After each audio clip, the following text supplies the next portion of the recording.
الحمد لله رب العالمين والصلاة والسلام على خاتم الأنبياء والمرسلين سيدنا محمد وعلى آله وصحبه أجمعين وخلفاء الراشدين ومن تبعهم بإحسان إلى يوم الدين. أعوذ بالله من الشيطان الرجيم.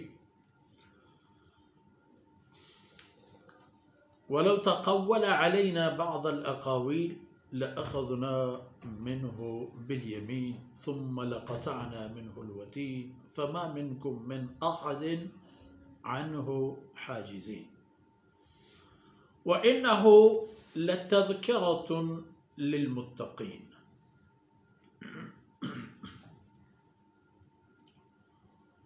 سبحانك لا علم لنا إلا ما علمتنا إنك أنت العليم الحكيم. رب اشرح لي صدري ويسر لي أمري واحلل عقدة من لساني يفقه قولي واجعل لي وزيرا من أهلي رب زدني علما وارزقني فهما. ثم أما بعد. گرامی قدر بھائیوں، بہنوں اور پیارے بچوں، اللہ کی فرمودات، اللہ رب العزت کی ارشادات گرامی انسانیت کی بھلائی کے راز اور رستے اور رہنمائی، منزل کی تعین، منزل کی تشخیص، منزل کی رہنمائی، تمام اللہ کی اس عظیم الشان کتاب میں موجود ہے. لا رطب ولا یابس الا فی کتاب. یہ سب جو انسان کی حقیقی اور حقوقی معاملات زندگی ہیں قرآن میں ہیں. تو قرآن کریم کے لیے کبھی تم لوگ کہا کرتے تھے کہ یہ کاہن کی کہانت ہے، ساحر کا سحر ہے. کبھی کہا کرتے تھے تم لوگ کہ یہ شعروں کا ایک مجموعہ ہے. لیکن ان میں سے کوئی بھی بات نہیں. نہ تو یہ شعر ہے، نہ خود ساختہ کوئی بات ہے، اور نہ کسی ایسے ذریعے سے یہ سامنے آئی ہے کہ جو یہ سمجھا جائے کہ یہ کسی انسان کی کارستانی ہے. بالکل ایسی کوئی بات نہیں. اگر ایسی کوئی بات ہوتی تو دیکھ لو ہم کیا کرتے. وَلَوْ تَقَوَّلَ عَلَيْنَا بَعْضَ الْأَقَاوِيلِ. اب یہ رسول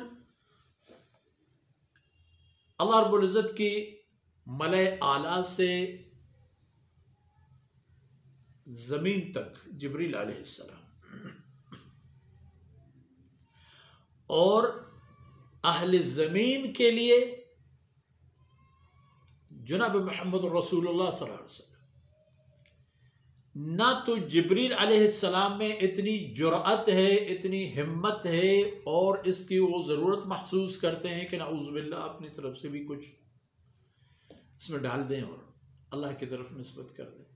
ملائکہ کرام کی تو بالکل ساخت اسی طرح ہے کہ آپ یوں سمجھ لیں کہ جس طرح ایک کمپیوٹر میں آپ کوئی مخصوص چیز ڈالیں گے وہ کمپیوٹر از خود کم و بیش نہیں کر سکتا.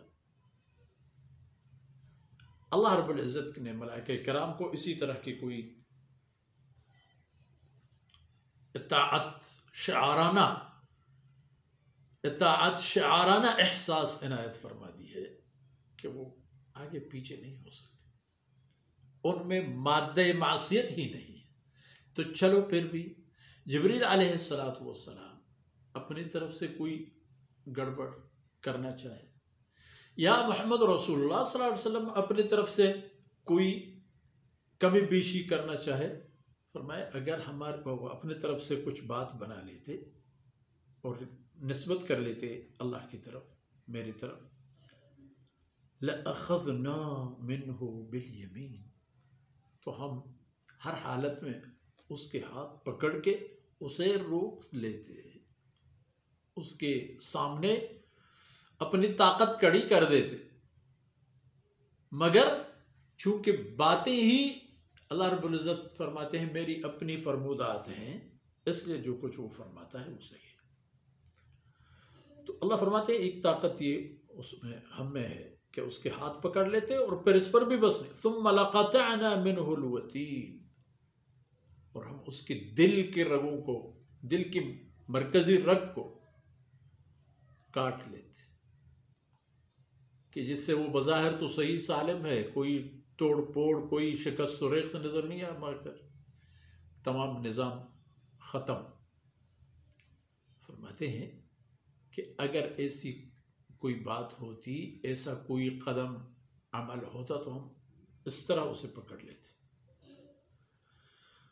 اور ہم اگر ایسا کام کر لیں، اگر کوئی ایسی کوئی حرکت کر لے کہ جس میں اللہ رب العزت کی مرضی کے خلاف از خود کوئی بات اللہ کے طرف منسوب کر کے خلق خدا تک پہنچا دے،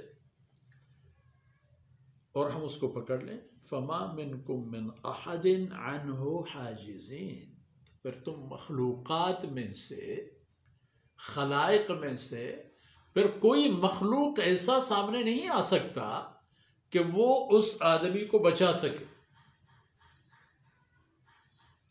اس کو بچا سکے اور اللہ رب العزت کی طاقت کا مقابلہ کر سکے اور اس آدمی کی حمایت میں میدان میں آ سکے اور لڑ سکے، ایسا پھر نہیں ہو سکے گا۔ تو پھر یہ باتیں نہیں ہیں حقیقت میں،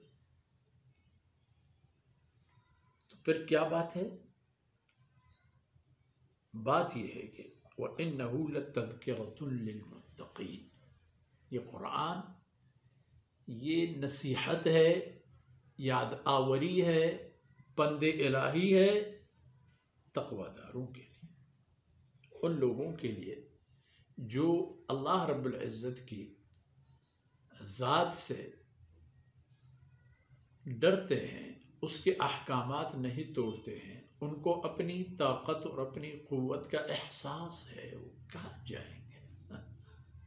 کیا حیثیت ہے انسان کی؟ جو فرمایا لَأَخَذْنَا مِنْهُ بِالْيَمِينِ، اس کے ہاتھ پکڑ لیتے، دایاں ہاتھ پکڑ لیتے، ثُمَّ لَقَطَعْنَا مِنْهُ الْوَتِينَ، اور ہم اس کے دل کے رگ کاٹ دیتے۔ اور ابھی بھی دنیا میں اسی طرح کے معاملات جب آتے ہیں، ایک انسان صحیح سالم دوران خطاب ہنستے ہوئے، کاتے ہوئے درام گر جاتا ہے، لمحوں میں آپ جائیں، لمحوں میں آپ کے سامنے گرا ہوا آدمی 2-4 سیکنڈوں کا فاصلہ تو آ ہی جائے، آپ جب تک 2-4 سیکنڈ میں اس تک پہنچیں گے وہ جا چکا ہوگا۔ یہ ہے انسان کی حالت۔ اللہ فرماتا ہے کہ میں معصیت پر گرفت کر لوں گا۔ اب گرفت کر لوں گا کو لوگوں نے یہی نقد سمجھ لی، جب ہم معصیت میں لگے ہوئے ہوں گے اسی وقت اللہ رب العزت ہمارے ہاتھ پاؤں شل کر دے گا۔ اللہ میں یہ طاقت بھی ہے، کبھی کبھار ایسا بھی ہوتا ہے،